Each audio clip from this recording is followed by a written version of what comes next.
So Eric, to just give you a little background, Pat can tell you a lot more about himself, but he's a triathlon coach who was an elite level cyclist for a long time that is very respected in the tri space, in the bike fit world, in just kind of endurance sports in general. He's been aligned with the Amp Human company for probably as long as I've been with the company. And he is my number one go-to on triathlon knowledge, bike fit knowledge, kind of endurance in general. We both have a vast endurance background in being coaches, but also being athletes. So I really rely heavily on Pat, and that's why I really wanted him to be here, because he's such a great asset to all of us that are endurance athletes. Okay. Thanks, buddy. Start telling me about Amp Human. Fill me in on the history or how we got from where you started to today. So I'll just give you the as quick tour of Amp Human. I myself was a professional cyclist for 13 years. The Amp Human company approached myself through another professional cyclist. It was probably 4 years ago at this time, and said, "Hey, we've got this amazing product. We want you to use it." This is when I was still racing. And I was like, "That's great. Sure. Some lotion that's supposed to make me feel better and hold my wattage better. Yeah, sure. Okay." And I threw it in my bag and left it there for like 2 months. So then the CEO calls me up and he's like, "Hey, Brad, did you use the lotion?" I said, "No." And he's like, "Just put it on." So I put it on. My mind was blown on a certain workout. It was actually a group ride in Tucson, Arizona, which a lot of triathletes go to train. The ride was called the Shootout. I survived the Shootout farther than I've ever survived. And then that kind of pushed me to reach out to my professional cycling team, say, "Hey, this is a product you really need to look at for us as athletes to help us do better for our jobs." Fast forward 2 more years, I retire. I had a great connection with the company because I was one of the very early adopters of the product. They offered me a job in the athlete management, athlete liaison, field marketing position. And that's where I am today. That was the January 1, 2019. The lotion itself has had a couple iterations. It used to be called Topical Edge. Now it's Amp Human as a company, which creates a product called PR Lotion. So news about PR Lotion. PR Lotion is a transdermal lotion that is able to transport products, or in this case, sodium bicarbonate, through the dermis into the body to help maintain efficiency of the muscles. So bicarb is a natural electrolyte, but usually up until now, athletes, the only way they've been able to utilize it is to drink sodium bicarbonate, aka baking soda, but it destroys the gut. You will have a better performance if you're not performing in the bathroom more than in your activity. So the lotion itself has patented technology that's able to get products through the skin. With this, it's sodium bicarbonate, like I said. The pattern's full. It's only getting baking soda, sodium bicarbonate, into the body to help maintain efficiency of the muscles. So meaning when we work out, we produce acid. It helps us buffer or boost our acid buffering capacity. It doesn't limit. It doesn't halt. It doesn't all it does is enhance our natural ability to buffer acid more efficiently. So that's the quick and dirty of the product. What questions do you have? Did I answer anything? Pat, I'll let him take over. You didn't tell me how much it's going to make my FTP go up. So one thing that, we do kind of preface is that people tend to err on the side of like being a little bit conservative with it because it does cost money. And it's another one of those, like, just like your drink mix that you use in racing and stuff, like it's expensive. And yeah, it's like, really, do I have to use this for, my 15 hours a week of training? The answer to the real like magic within the lotion is the incremental marginal gains that you get out of using it. And we find that the people that use it more frequently in those key sessions, anything that requires a water bottle to go out and ride, it's viable to use in. And more than a performance gain in an event, you're going to get a lot more out of that experience with the lotion if it's used in a periodization cycle, so that you're getting a little bit more out of your body on each one of those little stair steps that you're trying to climb every time you're pushing the boundaries on your physiology. So, think about like a lactate threshold workout or a sweet spot workout that, like, just hitting the top of that sweet spot gets you that much closer to that lactate threshold, and you're pushing those numbers just a little bit more each time.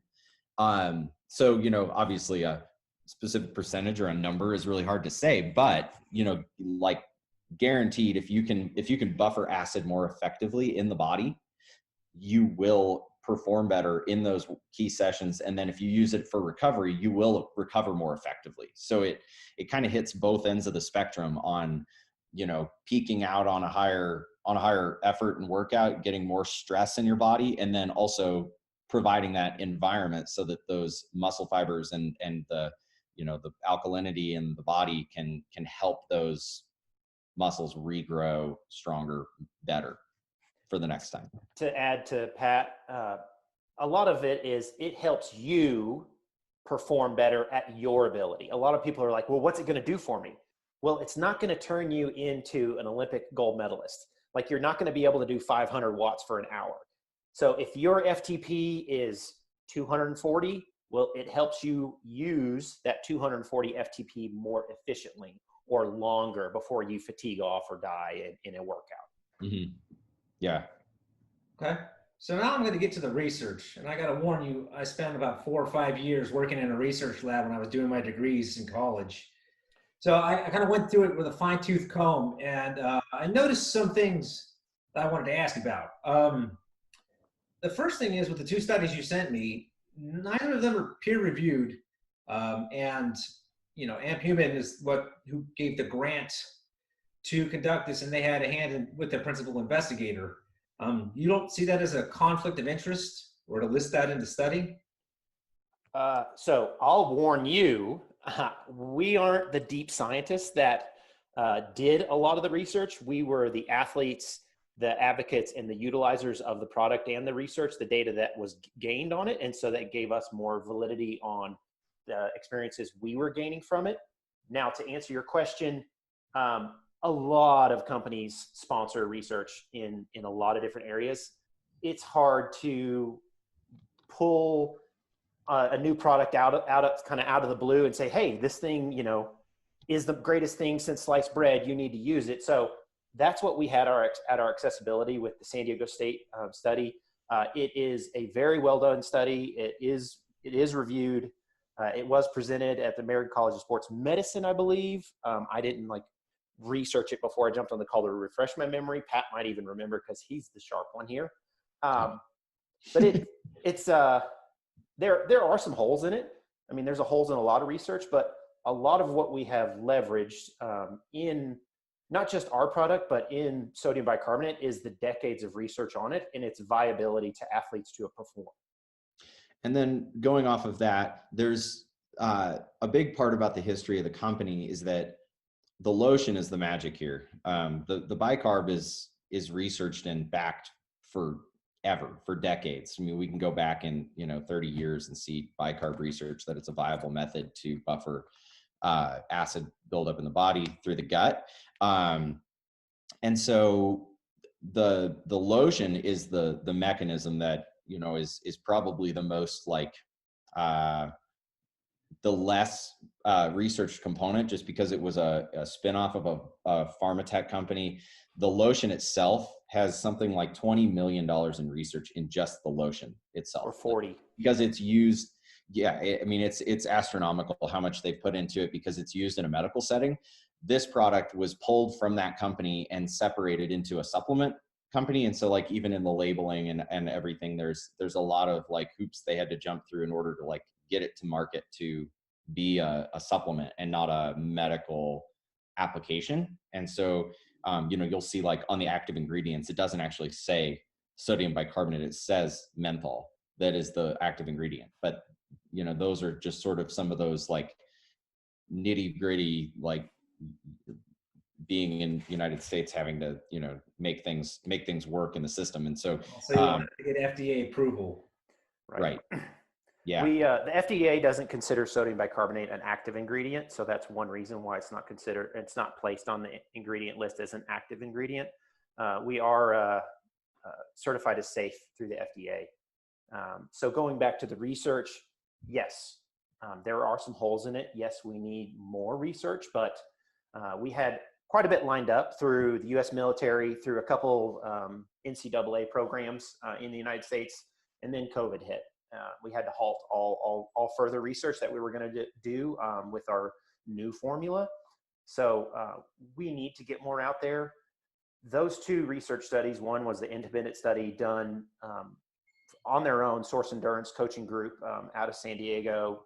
They did that on their own, actually in Fort Collins, I believe, showed statistically significant improvements in performance for those athletes, as did the San Diego State research study. So there is more coming down. How can I better answer that? Well, I read that the one graph showed that heart rate and perceived exertion rate at the 15-minute mark, it was lower than placebo. But once you reach the 1 hour mark, they were kind of back to even again. And we're in endurance racing. I do a bike split in a half in 2.5 hours. If everything kind of goes back to being even by 1 hour, is that the same for 2.5 hours later? So that's perceived exertion, which is all in the head. But if you look at the data, a lot of the data shows that athletes did more workload. So that's a great thing about sodium bicarbonate is you don't realize it's actually helping because you're just suffering. You're in the box. You're hurting, no matter if you're running, swimming, or cycling, or doing a CrossFit workout. But what you see at the end of that 1 hour or that workout is you did more workload per that perceived exertion or per that time frame. Mm-hmm. So yes, you're correct that it does go back to the same point, but athletes did more workload during that time. And that's the aha moment, like, oh my gosh, even though I was suffering, I did more work, aka I'm getting stronger, I'm pushing my limits. So in the second study, the DOMS one, the data was collected for a self-reporting questionnaire. Those kind of have issues with bias or exaggeration, especially with athletes. Also embarrassment. So that being said, how much do you think the factor of saying, my buddy's saying I'm a pussy, did you, factor into their score, do you think? Going back, I wasn't part of I didn't collect the research. I didn't have input with those athletes that were doing it. So I can't speak for them, but I'll speak on my behalf. It is a perceived response from the product. But anecdotally, you can't refute it. It is viable. You notice a significant difference. Those athletes did, and that's why it was shown to reduce DOMS by 53%, which is kind of mind-blowing if you think about it. But if you utilize the product properly, you experience that same in the gray area. I don't really know if this actually did anything, but I feel better, and I don't know why. What's the one thing that changed? The lotion. Yeah. And there's a lot of athletes who've adopted this as a modality in their recovery and their, with their physios, with their massage therapists. And I think these people who are performing at the top have, that the lifestyle that they really notice those little incremental gains, where they're sitting on the couch. They train 30 hours a week, but the rest of that time, they're not walking around a hospital. They're not standing at a desk. They're not sitting in an office. They're full gas recovering. And when those individuals note and make such a big effort to create this, this is part of my routine now. I think that really says something. And the people I work with are not pro athletes. They're, lifestyle, physicians, or they're the salespeople, or they're I work with a lady that's a U.S. Marshal. I mean, she uses it day in and day out because she gets her training in the afternoon, and she'll put the lotion on in the morning before she goes out on a shift, and she's on her feet in boots all day. And she lives in Illinois. It's heat of the day, and come in from the heat of the day, standing on your feet, and your legs are all swollen and puffy. And she notices a significant difference in inflammation that she carries into those workouts in the afternoon because she's using the lotion proactively. And I think there's a lot to be said about just those little things that we do. Even coming back to hydration, would you pre-hydrate for an afternoon workout? Absolutely. Is it gonna make you superhuman? Probably not, but it's gonna let you create the, the effort that you want to perform at that afternoon, that if you didn't hydrate throughout the day, it's just like kind of a lost effort. You're gonna be in a worse situation after the workout than you would have been if you'd pre-hydrated. So it's the same kind of analogy we like to communicate. And it's, like we say, it's not the end all be all, but it is a viable component within people's formula of where they feel that they're getting the most out of themselves. Okay. So while I was doing my due diligence during the week, I did find a peer-reviewed study published in 2019, and it's titled "The Effects of a Topical Transdermal Sodium Bicarbonate Lotion on Performance and Recovery." That sounds, at the very least, similar to Amp Human. Their findings were that there's no significant main effect on the lotion of physiological parameters of the study. Did you guys know anything about that? I don't know said study. We didn't conduct any other studies besides that one, and then the independent study. There's a couple other lotions out there that claim similar benefits, but they utilize a different product. We can only speak upon ours and what little research we have currently. So you're saying the secret's in the sauce? Very true. I mean, it's, KFC style, herbs and spices. Okay. So moving on to COVID, how has that affected your company? Pretty significantly. The entire endurance world was kind of taken back because all events were gone. For the foreseeable future, actually, from Ironman, triathlon, cycling, you name it, everything's been taken away, and it's just slowly started to come back. So we did see a drop off, but then we've also seen a quick uptick because fitness didn't stop, exercise didn't stop. People's desire. That one, my fitness stopped. Well, going on, like emotionally, yes, it hit everyone hard, from the Olympic athletes that were focused on Japan, like boom, their 4 years of training and steady rise is gone. How do they handle that? I mean, a lot of athletes just took 1 to 2 weeks off completely and restarted. And we had to do that as a company also to reevaluate, speak to our community. We had, in the beginning of the year, we started this hashtag I am amplified, because PR lotion helps your body amplify, do better.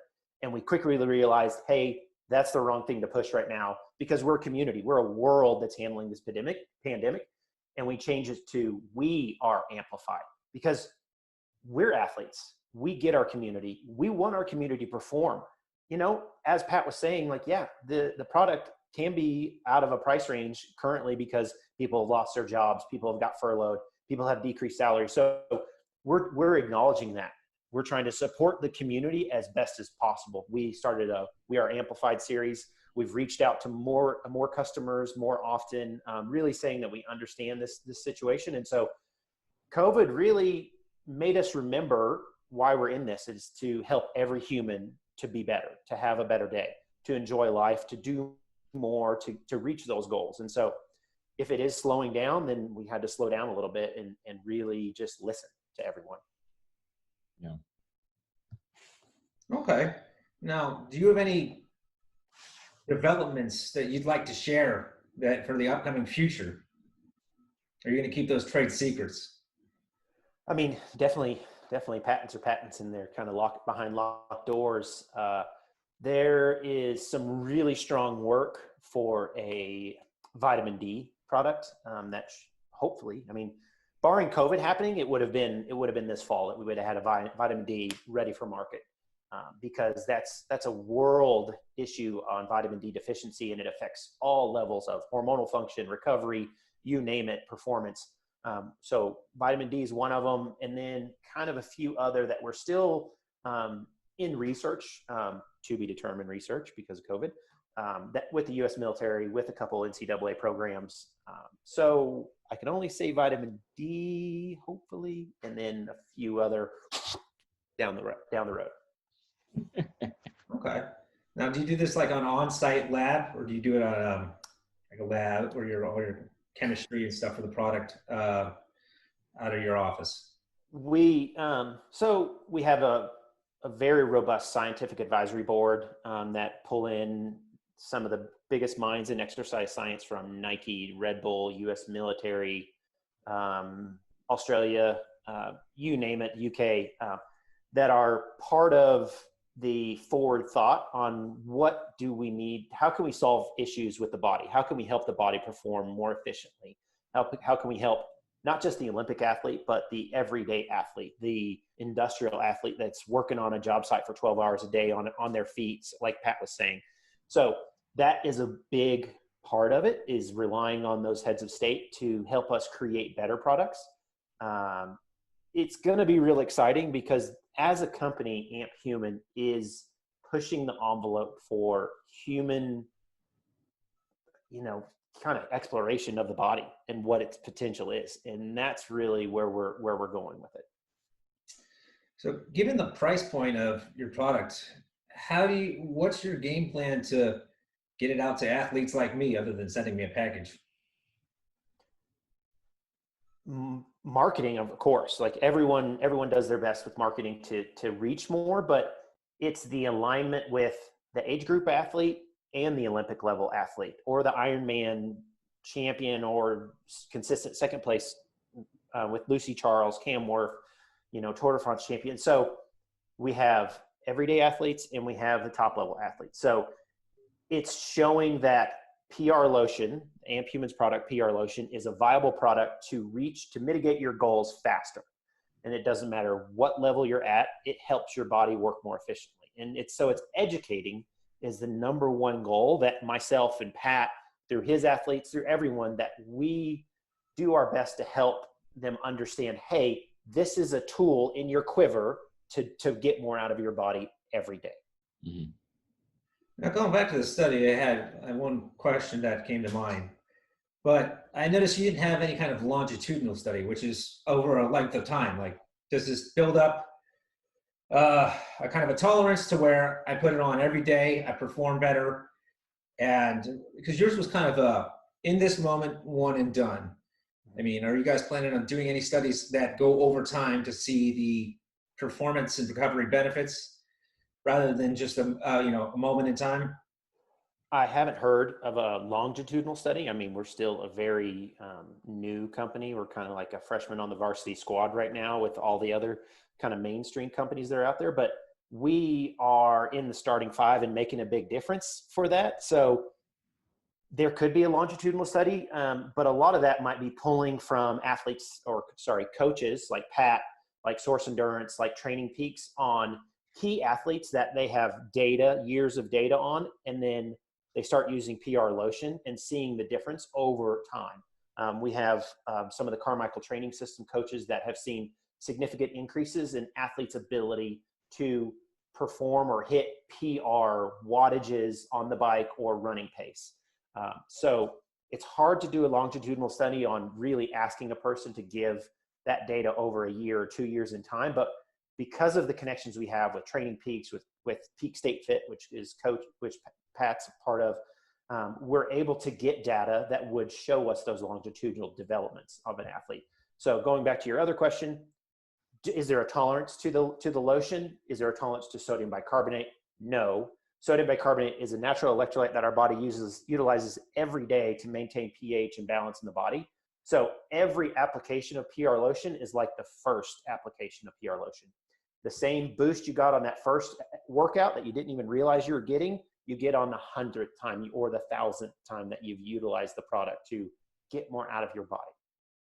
So speaking on that, no, like if I kind of expand this too, over time, yes, you do more workload, but the one thing that we always go back to is you have to know your body. Those athletes that gave us that representation that they had a decrease in DOMs the next day, they understand their body. So we ask athletes to, hey, pay attention to your training. You're doing more workload.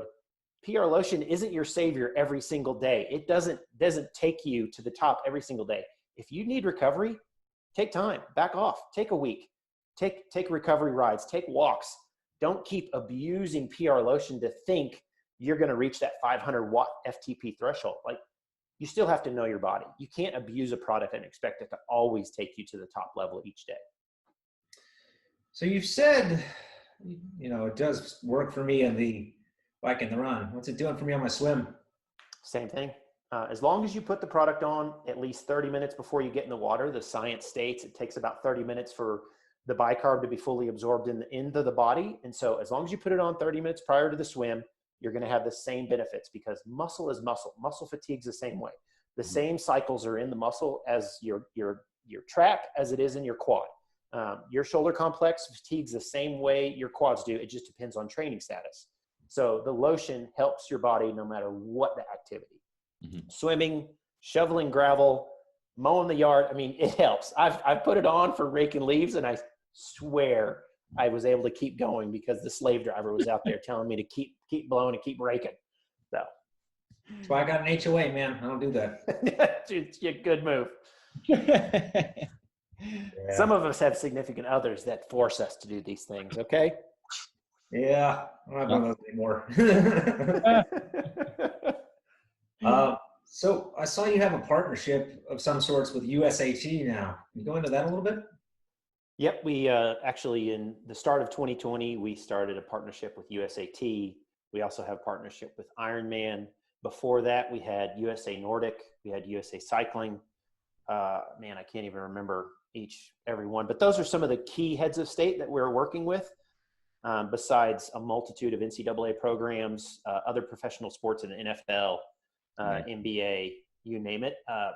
So they're reaching out because of their athletes are asking for the product because they see the benefit for their goals, which in turn helps the organizations. Do you see your product as like the end all be all, or is it okay to combine with another form of recovery, like me putting it and then sitting in compression boost or something? I'll let Pat go with that because he's told many of his athletes. Yeah, we use that modality a lot, and combining it with massage, combining it with your own personal like routine of, rolling mobility work. And, I always find that like the strength and conditioning specialists I've worked and learned with are so all about fascia and how our bodies move within our capsules to continue and maintain our ability to move, our ability to perform day to day. And areas that get a lot of demand, like our hips, our low backs, our obviously major muscle groups. All of that fascia can get very tight, especially when it's dehydrated, when it's been worked significantly. And so, incorporating it into a recovery modality where you're putting it into the skin, into the interstitial fluid, and then incorporating mobility along with it, we found that people feel so much better. I mean, obviously people are going to feel better when they foam roll and use their boots and use their massage guns and all that stuff. But again, just adding that one component of alkalinity, adding in, a better environment is so integral for so many of my athletes that, you go in from you're a triathlete. So like going from a big Saturday ride, maybe you had to swim in the morning and then rode for 5 hours, the amount of stress that your body has in it, and just getting on your foam roller for 30 minutes, sometimes doesn't even feel like enough. And so it just kind of helps break into the body in a way that encourages better recovery and better pH balance, so that you can come into the next day not feeling so blown out and just so heavy and swollen and fatigued, and that visceral swelling and edema that you get.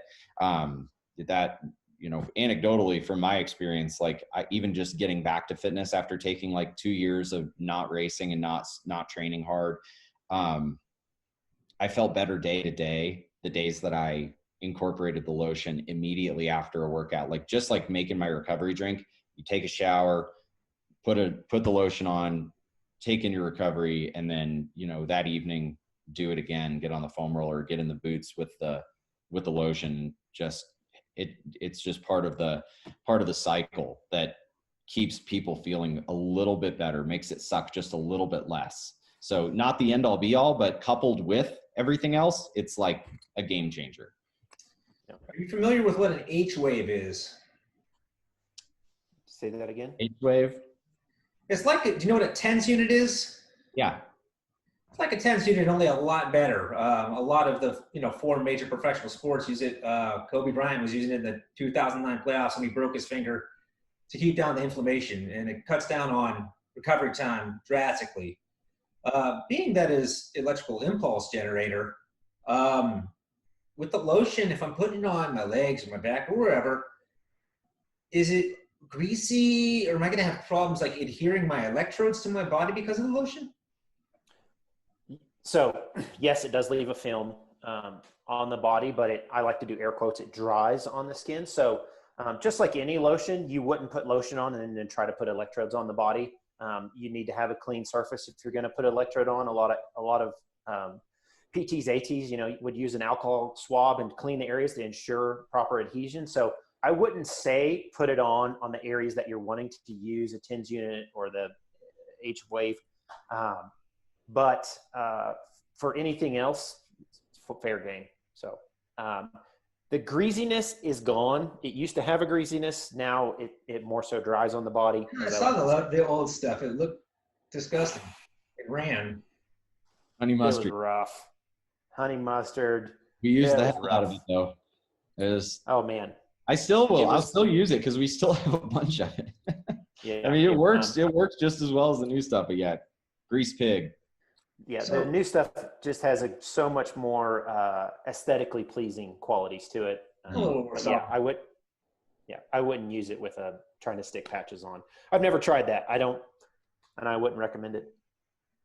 So this is good for both performance and recovery. Like, before I hop on the bike and after I shower, put it back on. Is that recommended? It is win-win for sure. It's just another tool in your quiver, like I said, to get the maximum performance out of the body and the recovery out of the body. So we advocate heavily for before key workouts and after key workouts to speed recovery. How long does one of these last? That depends on how big you are and how much you use. It states about 10. What'd you say? The COVID's made me a little bit bigger. Yeah, I mean, we've all got a little belly. So 10 to 15 workouts. You want to use it, and just like going back to what Pat said in the very beginning, like, yeah, it is pretty expensive, just like protein supplement, just like any sports drink, just like any of your ride food or energy food to keep your body maximized or potential. I would recommend to use it on key workout days. Those days that you're going to be pushing your body to the maximum and producing the most level of acid in the body, the most days with the most workload, I would utilize it. So we always tell, never forget the power booty. The glutes are your major power source. So I start with the glutes, go quads, hamstrings. If I run, I'll put it on my quads. If I'm doing a CrossFit type workout or maybe a swim, I'll do shoulder complex. So you can spot put it on, or spot applicate it on days that you're having those key workouts. But going back to your question, it should last 10 to 15 depending on how much you use. Now, how long does the product itself last? I mean, an Ironman for me is 10 to 11 hours.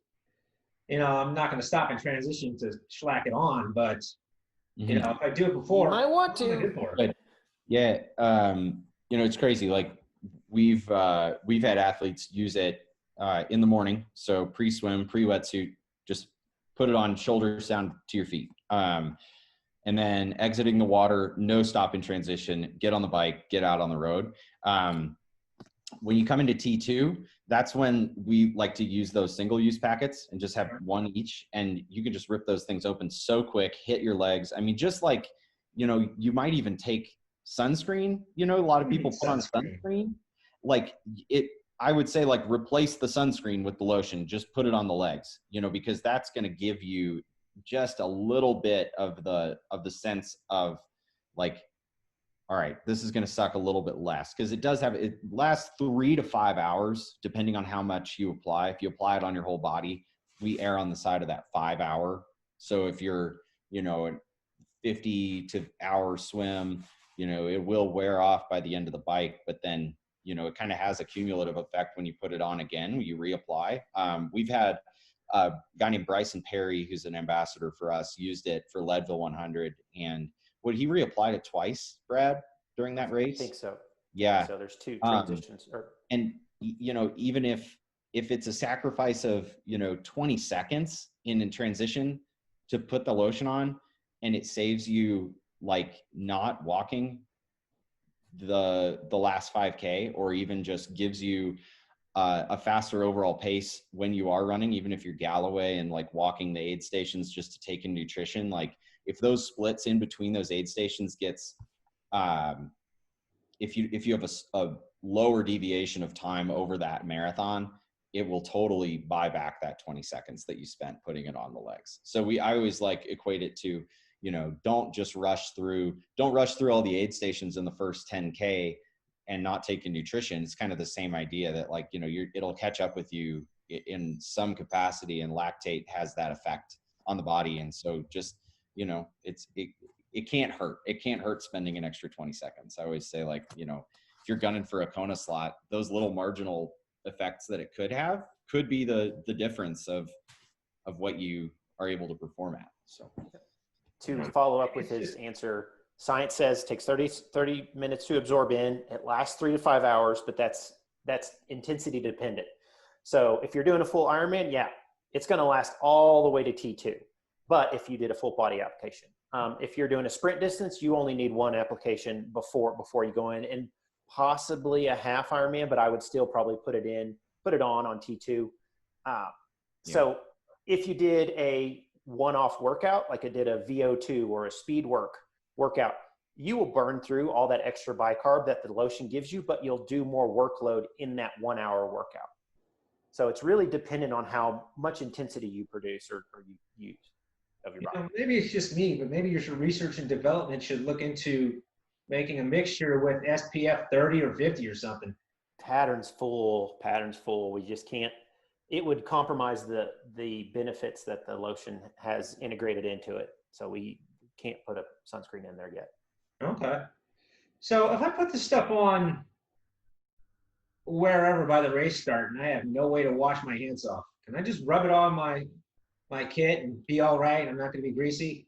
So for a triathlon, you're going to be around water. I say to just go by the water's edge and just rub your hands together as best as possible, because friction gets it off the body.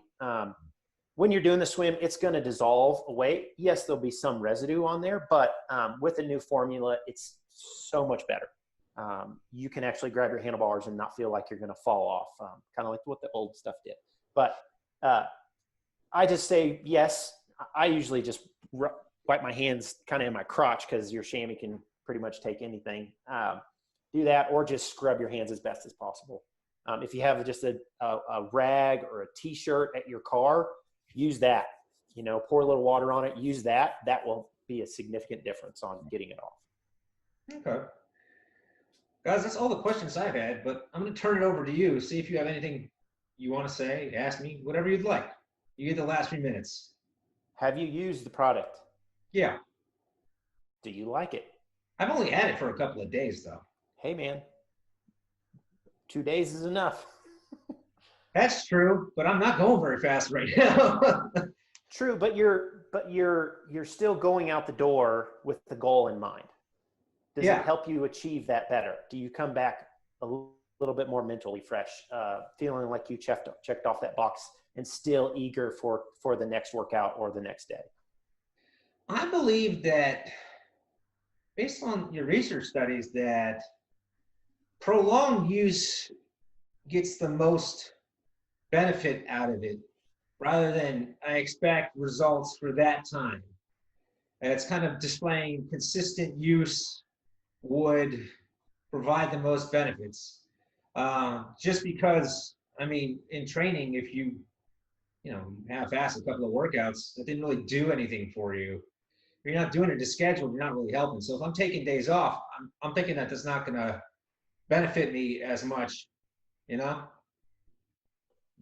Well, and also, like you stated, you're not going as hard as normal. Like, you're not really pushing it. So you're not going to see as significant improvements It is those harder days when you have those markers that you say, oh, this is my 30-minute FTP. I just pushed it by 5 watts on Zwift, or outside on this one loop. I know I do this loop in 36 minutes.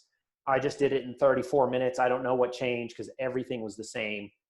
That's those things that really give you those markers to say something's different. So yes, consistent use will show you that. But it's how you roll out of bed in the morning. Like if you're not just as crippled, it's like, oh my gosh, what did I do? It's those things that make a big difference. Or if you do roll out of bed like that, put it on. See if you like in an hour, you're like, you know what? I'm moving a little bit more fluidly. Like something's different. It's not that 2-3 cups of coffee I had. Yeah. I see it potentially giving me the most benefit. I'm thinking in 2022 because I was just going to go nuts and do all these extreme races that have tons of climbing. And obviously that's going to make me sore, but I'll be spending almost every weekend up in the North Georgia mountains. Oh yeah. Dahlonega, the gaps. Gaps. Nice. Pat used to live in that area, so he knows all of them. I used to live in Birmingham, so we used to come to Atlanta and go north. I used to go do Southern Cross every year and go up and do. I've never done Trans North Georgia, but a bunch of my buddies did that mountain bike race, and it always sounded like a hell of a good time in a very type 2 fun kind of way. Never would want to live in Birmingham. I ran a marathon there. A lot of that. Like a lot of that. It's a burned out steel town. That's right. Red dirt, baby. If you're going to do a bunch of climbing, 2 things. Yes, use the lotion. Don't forget your glutes. Don't forget your low back. That's your hinge point. Even come around to the hip flexors, quads, hamstring, calves.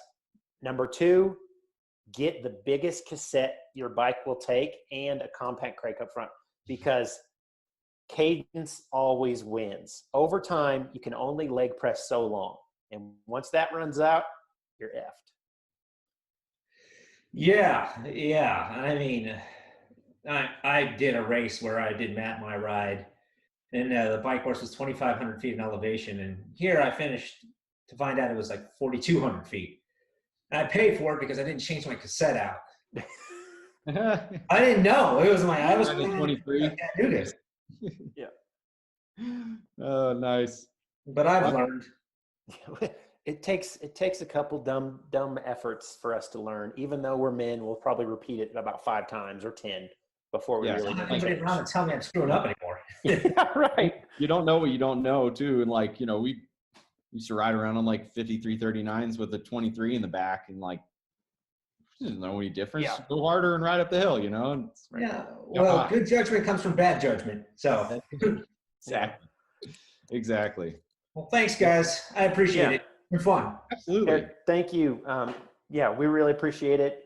Pat, like I said, is an amazing asset for not only myself, but endurance athletes out there. And he's at Peak State Fit. And you can reach us on Instagram or pretty much any on the social wide world web. Where are you at? You're in Utah, right? Yeah. Pat's down in Salt Lake City, and then I'm on the other side of the mountain range in Midway. Okay. He's here. I'm here. Yeah. I'm in the valley. Okay. I look down on Pat. He looks down at me. It's pretty good. Nice. Not a far drive though. Well, thanks, guys. I appreciate it. Enjoy your weekend. Appreciate it. You too, Great man. questions. Enjoyed it. I will. Yeah. Thanks for the time. Appreciate it. Yeah.